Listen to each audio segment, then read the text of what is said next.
Bonjour à tous, nous poursuivons avec la troisième Mishnah du troisième Pérec de Masechet Sota. La Mishnah nous enseigne ici Ad shelo nimcheka Megillah.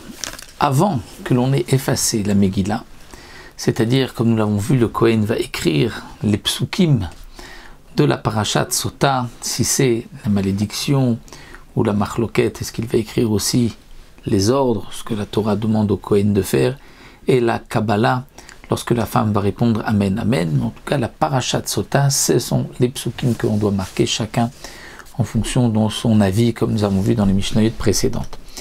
Ensuite, on va effacer cette Megillah avec l'eau que le Kohen avait pris du Kior, qui était mélangée avec de la terre, qu'il avait pris aussi du Echal, comme nous l'avons vu dans le Pérec précédent. Et la Mishnah vient nous dire maintenant, Ad shelo nimcheka Megillah, avant que l'on ait effacé cette Megillah, Amra, si la femme dit Enishota, je ne veux pas boire. Elle ne dit pas qu'elle a fauté, elle dit juste je ne veux pas boire. Megillata nignezet, on ne la fera pas boire, et cette Megillah, que l'on n'a pas donc effacée, va être posée à la Gniza, comme tout Kitvé à Kodesh qu'on n'utilise pas, qu'il faut mettre à la Gniza, c'est-à-dire enterrer, pour ne pas donc les déshonorer. Et son offrande, puisqu'elle a apporté une offrande, son mari a apporté une offrande, minchata mitpazeret ala deshen, va être mitpazeret, on va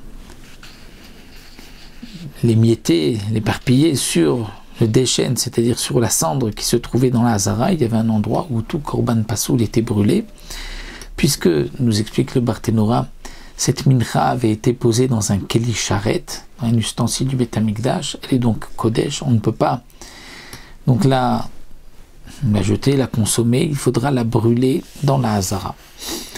Ve'en Megillata Kshera. Et cette Megillah qui a été écrite pour elle ne peut pas être utilisée, n'est pas Kshera la Shkodba Sota Acheret, pour faire boire une autre Sota, puisque l'écriture doit se faire Lishma, pour elle, comme c'est marqué dans le Pasuk, Ve'asala Kohen, le Kohen fera pour elle, dit le Barthénora.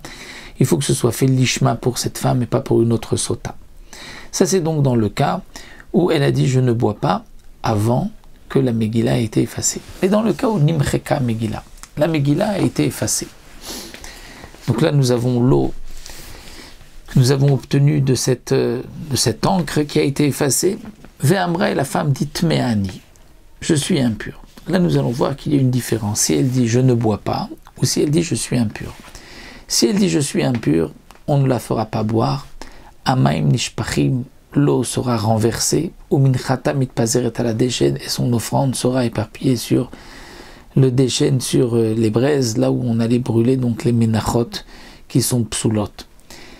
Pourquoi? Puisque tout le principe de cette potion qu'elle doit boire, c'est pour savoir est-ce qu'elle a fauté ou pas, et là il n'y a plus de doute puisqu'elle dit j'ai fauté. Mais si elle dit nimcheka Megillah va'amra enishota, si la Megillah est effacée, elle dit je ne bois pas.